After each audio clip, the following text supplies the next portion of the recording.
අද මම ඔයාලට කියලා දෙන්නේ A-level සිංහල පේපර් එකේ අනිවාර්ය ප්‍රශ්නයක් විදිහට හැදෙන අනුරූප අංග.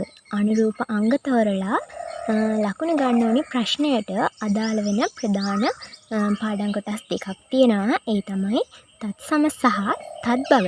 තත්සම සහ තද්භව වල පොදු නීති රීති ටික දන්න කෙනෙක්ට තමයි අනුරූප අංග කියන කොටස් වලින් එන ප්‍රශ්නේ ගලපලා ඒකට නිවැරදි උත්තරය තෝරගන්න පුළුවන් වෙනවා. හරි. ඒ සඳහා මම ඔයාලට අද කියලා දෙන්නම් මේක තෝරගන්න කෙටි ක්‍රමයක්.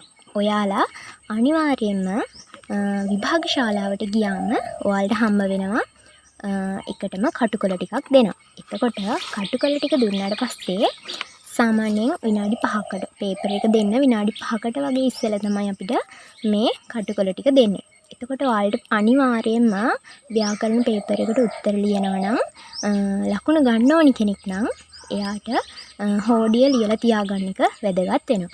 එතකොට මේ හෝඩිය ලියලා අපි තියාගද්දී අපිට මේ අනුරූප අංග කියන ප්‍රශ්නයට ඔයාලට මේ පොදු නීති රීති ටික පාඩම් කරලා මතකේ තියාගන්න වෙනවා. ඒකට මම ලේසිම ක්‍රමයක් ඔයාලට කියලා දෙන්නම්. ඔයාලා අනිවාර්යයෙන්ම ඒ විනාඩි ගාන ඇතුළත ඔයාලගේ හෝඩිය කොලයක ලියලා තියාගන්න. ඊට පස්සේ අපි බලමු මේ මොනවාද මේ පොදු නීති රීති කියන්නේ. මේ අනුරූප අංග හැදිලා තියෙන්නේ පාලි සහ තත්සම පද හැදිලා තියෙන්නේ පාලි සහ සංස්කෘත කියන භාෂා දෙකෙන්. එතකොට මේ භාෂා දෙකෙන් එන වචන අපි හොයාගන්නේ කොහොමද? ඒ වචන හොයාගන්න නම් අපිට මේ පොදු නීති රීති ටික දැනගෙන ඉන්න වෙනවා. අපි බලමු. පළවෙනියටම හෝඩිය ලියාගත්ත නම් ඔයාලට හෝඩියේ ස්වර අක්ෂර. මේ ස්වර අක්ෂර ටිකෙන් මේක මාක් කරගන්න පුළුවන්. ඉරු ඉරු පළවෙනිම නීතිය ඉරු ඉරු සහ ඉලු ඉලු යන ස්වර සහිත පද තත්සම පද වේ. එතකොට මේ ස්වර අක්ෂර වල තියෙනවා ඉරු සහ ඉරු ඉරු සහ ඉලු ඉලු. ඉරු ඉරු සහ ඉලු ඉලු තියෙනවා නම් ඒ වචනයක් ඒ විදිහට ඇවිත් තියෙනවා නම් ඒක අපි තත්සමයි කියලා හඳුනා ගන්නවා. එතකොට මේ ඉලු ඉරු ඉරු අකුරෙන් ක්‍රූර කියන වචනය ඊළඟට අපිට උදාහරණ විදිහට ගන්න පුළුවන් තෘණ ඍණ වගේ වචන. ඒ විදිහට වචනයක් ඇවිත් තිබ්බොත් ඒ වචනය තත්සමයි. ඊළඟට තියෙන දෙවෙනි නීතිය තමයි අයි අව් අක්ෂර තියෙන වචනයක් තියෙනවා නම් ඒ අක්ෂර ඒ වචනයත් අපි හඳුනගන්නේ තත්සමයි කියලා. එතකොට මේ අයි අව් කියන්නේ හෝඩියේ තියෙන සංධ්‍යාක්ෂර ස්වරාක්ෂර වල ගන්න සංධ්‍යාක්ෂර වර්ග දෙක තමයි අයි අව් කියන්නේ. එතකොට මේ අයි අව් ශබ්දයේ එන වචනයක් තියෙනවා නම් ඒ වචනය අපි ගන්නේ තත්සම පදයක් විදිහට. ඓක්‍ය ඓතිහාසික මේ දෙකේම තියෙනවා අයි. ඊළඟට අව් ඖෂධ මෞර්ය. මේකේ අව් ශබ්දය තියෙනවා.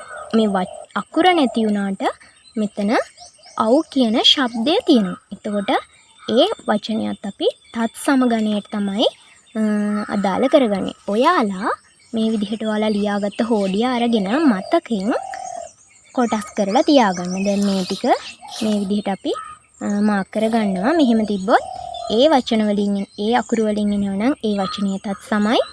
ඊළඟට අපි හඳුනගත්තා අයි සහ අව්. අව් තියෙනවා නම් තත්සමයි. ওই විදිහට මාක් කරලා තියාගත්තාම ඔයාලට ලේසි. මොකද මතක් කර ඉන්න ගියාම සමහරවිට අපිට පැටලෙනවා. වෙලාවත් එක සිංහල පේපර් එකට අපිට ගොඩක් වෙලාව මැනේජ් කරගන්න වෙනවා. ඒ නිසා ඒක වැදගත් වෙනවා.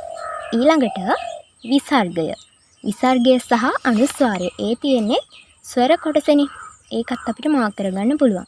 මේ විසර්ගය සහ අනුස්වාරය ඇතුළත් වෙලා තියෙන වචනික ඒ වචනෙත් අපි හඳුනගන්නේ තත්සම පදයක් විදිහට.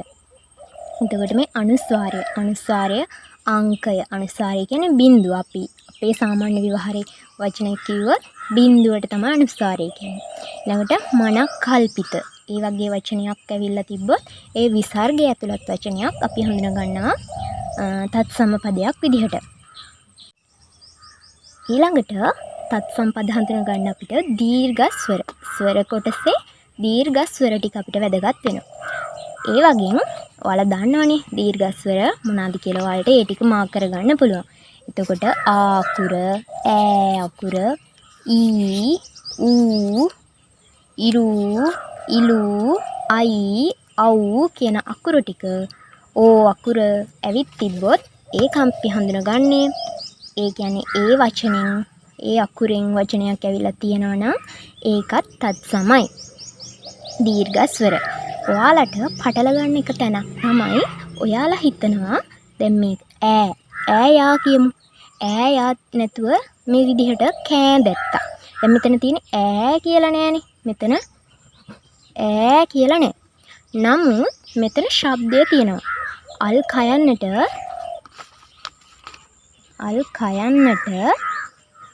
ඈ එකතු වෙලා තමයි මේ කෑ හැදිලා තියෙන්නේ. එතකොට මෙතන ඈ ශබ්දය තියෙන නිසා අපි මේකත් දීර්ඝ ස්වරයක් තියෙන වචනයක් විදිහට තමයි හඳුනගන්නේ. ඒක පටල ගන්න එපා.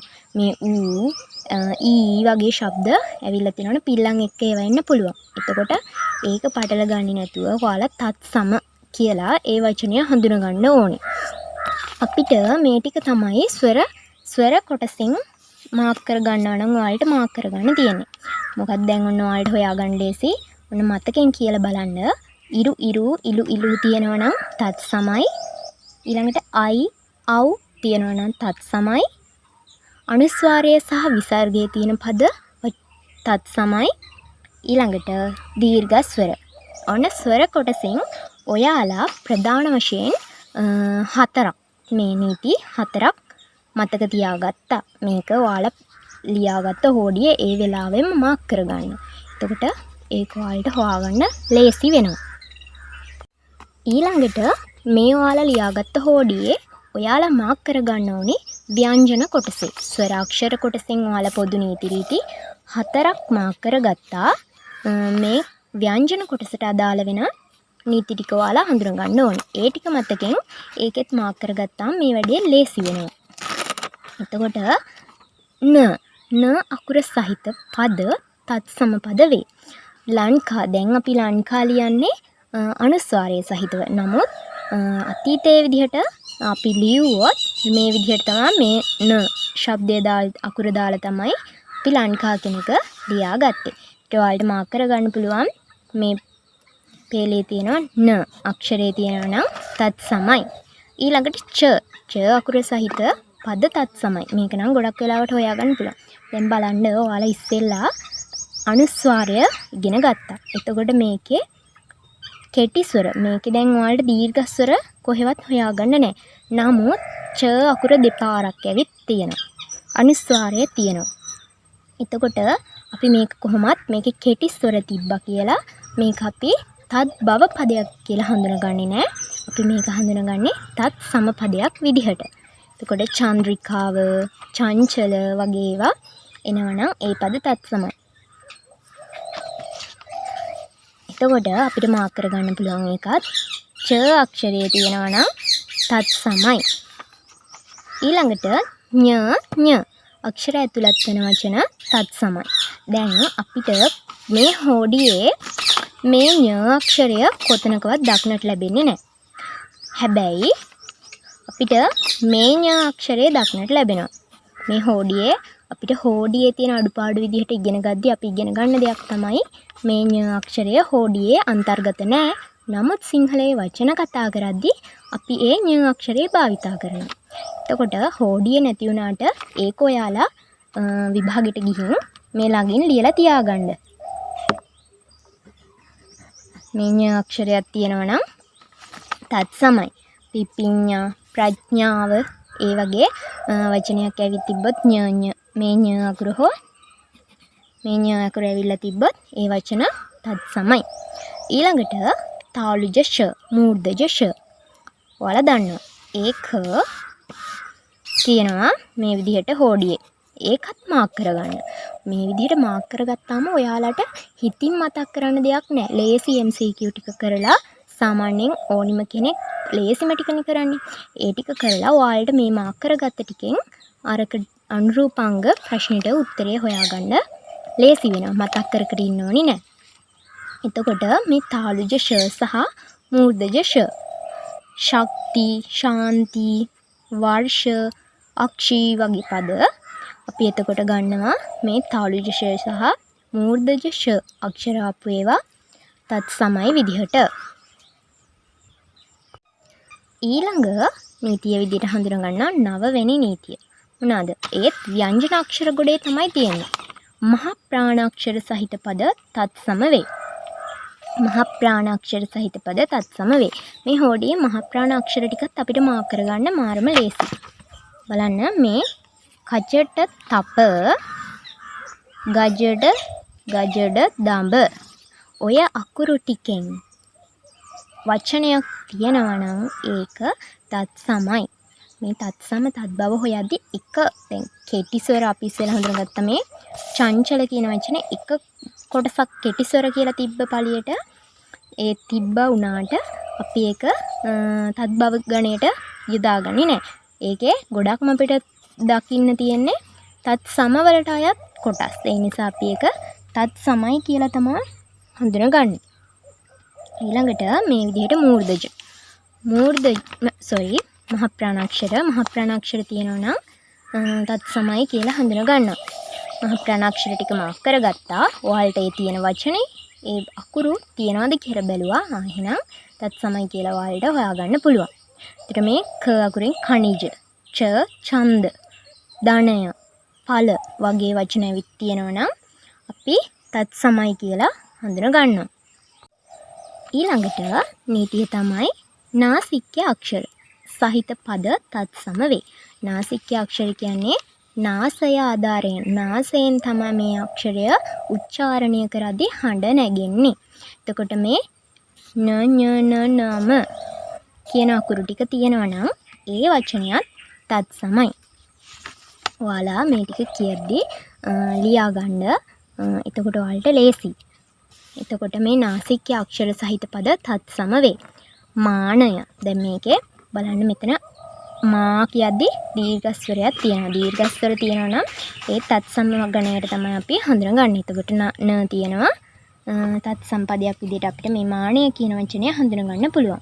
ඊළඟට නාසික්‍ය අක්ෂර වල න අකුර තියෙනවා. එහෙනම් මේ වචනයත් තත්සම ගණයට අයත් වෙන වචනයක් විදිහට හඳුනගන්න පුළුවන්. එතකොට දැන් ඔන්න ඔයාලා හොයාගත්තා මෙතන ස්වර ටිකට අදාළ තත්සම වෙන අක්ෂර ටිකයි ඊළඟට ව්‍යංජන ටිකෙන් තත්සමයි කියලා හඳුනගන්න පුළුවන් අක්ෂර ටිකයි ඔයාලා දැන් හඳුනගත්තා. ඒ ටික මාක් කරගෙන තමයි දැන් ඔයාලා තියෙන්නේ. ඊළඟට අපි බලමු මේ අක්ෂර කියන්නේ හෝඩියට අදාළ නැතුව තවත් නීති ටිකක් තියෙනවා. දැන් මෙතන අපි හෝඩියට අදාළව මෙතන නීති 4ක් සහ ව්‍යංජන ගොඩෙන් නීති 6ක් හඳුනගත්තා. මට මෙතන අංක පොඩක් වැරදිලා තියෙනවා. මෙතන 11 ඉන්න ඕනේ. එතකොට මම මේකේ පොදු නීති 15ක් දක්වලා තියෙනවා. මේ තත්සම හොයාගන්න පුළුවන් විදිහට. ඊළඟට යවන හෝඩියට අදාළ ටික ලියාගෙන ඉවරයි. හල් අකුරකින් ආරම්භ වන වචන. හල් අකුරකින් ආරම්භ වෙන වචනයක් තියෙනවා නම් ඒ වචනය තත්සම පදයක් විදිහට තමයි හඳුනගන්නේ. ద్వාර, දේශ ඒ විදිහට දැන් ස්වර කියන්නේ එතකොට හල් අකුරකින් ආරම්භ වෙන වචනයක්. ඒ වගේ වචන තියෙනවා නම් අපි ඒක තත්සම ගණයට තමයි හඳුනගන්නේ. ඊළඟට පදයක මැද හල් අකුරු දෙකක් සහිත නම් තත්සමයි. මේ විදිහට තත්ව, සත්ව වගේ හල් අකුරු දෙකක් තියෙනවා නම් ඒ තත්සම් පදයක් විදිහට තමයි හඳුනගන්නේ. ඊළඟට ප්‍රකෘතිය මැද හල් අකුරක් ඇති පදයක්. මොකද්ද මේ ප්‍රකෘතිය? ප්‍රකෘති කියන්නේ මොකද්ද?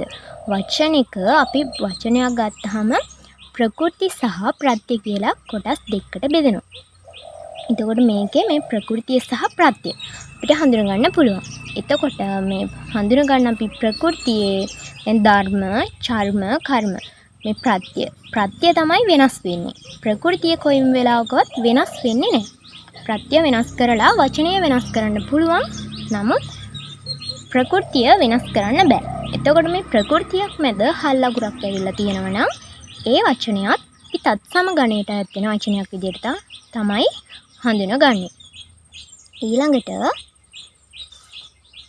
හඳුන ගන්න පුළුවන් යංශය, රකාරාංශය, රේපය, ගයනු කිත්ත, කොම්බු දෙක, ගැට ඇලපිල්ල, ගැට ඇලපිලි දෙක. යංශය දැන් මේවා අපි පිල්ලම් ගණයට හඳුනගන්නෙත් නැහැ. අපි පිල්ලම් පාඩම ඉගෙන ගද්දී හඳුන ගන්න කොටසක් තමයි යංශය, රකාරාංශය, රේපය කියන්නේ පිල්ලම් ගණයට අයත් නොවන කොටසක්. එතකොට මේ යංශය තියෙනවා වාක්‍ය. මේක තමයි යංශය. මේ යංශය තියෙනවා නම් වචනේ ඒ වචනේ තත්සමයි. මේ රකාරාංශය, රේපය, ඊළඟට මේ තියෙනවා ගයනු කිත්ත, ගෞරව, ගැට ඇලපිල්ල, ගෘහස්ත කියන එකේ ගැට ඇලපිල්ල තියෙනවා. ඒ වගේ වචනයක් නම් ඒ වචනයත් තත්සමයි. ඊළඟට බහුවචන පද තත්සම පද වේ.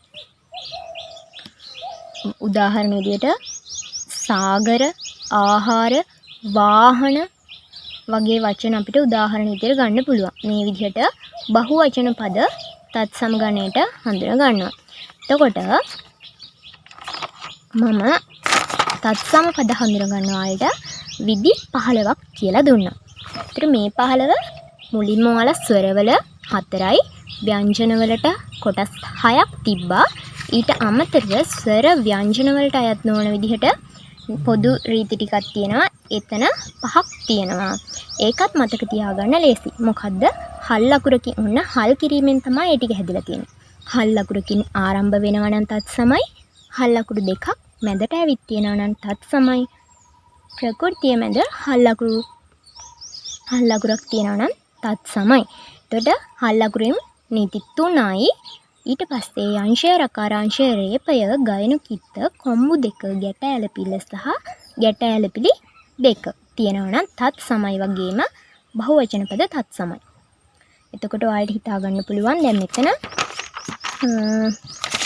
අපි කිව්වා දීර්ඝ ස්වර තියෙනවා නම් ඒක තත්සමයි. ඒ කියන්නේ කෙටි ස්වර තියෙනවා නම් තත් බව. බහුවචන පද තියෙනවා නම් තත්සමයි කියනවා. ඒ කියන්නේ ඒක වචන පද තියෙනවා කියන්නේ තත් බවයි. හරි.